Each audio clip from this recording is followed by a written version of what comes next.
FORA.tv. The world is thinking.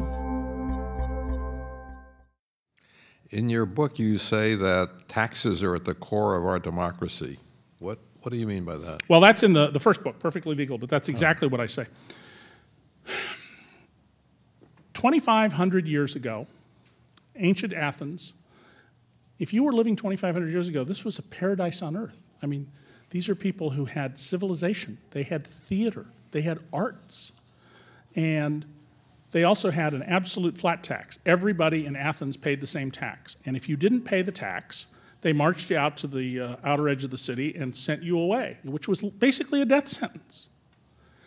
Well, for 80% of the people in Athens, paying this tax was their greatest burden. It was an awful burden for them to meet, and it caused terrible social problems. And so for a couple of centuries, they chewed on this problem, and then they came up with a moral insight.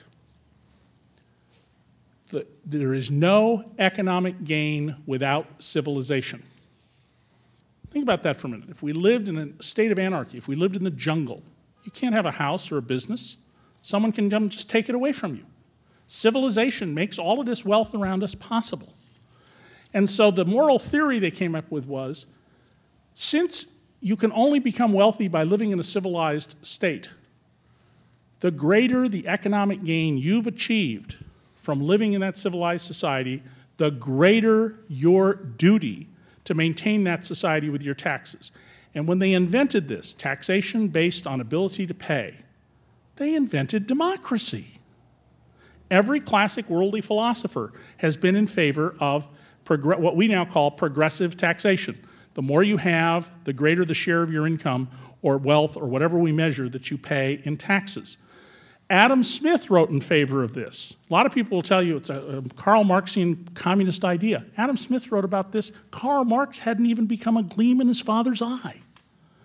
David Ricardo, John Stuart Mill, James Mill, John Locke, a man who hated taxes, even he was in favor of progressive taxation. President Bush says he's in favor of progressive taxation. And so this idea is intimately connected with democracy. Taxation and democracy go hand in hand. And societies that are totalitarian, dictatorial, feudal, tend to have tax systems like what we're moving towards, that take from the many to give to the few, the reverse of the Athenian principle.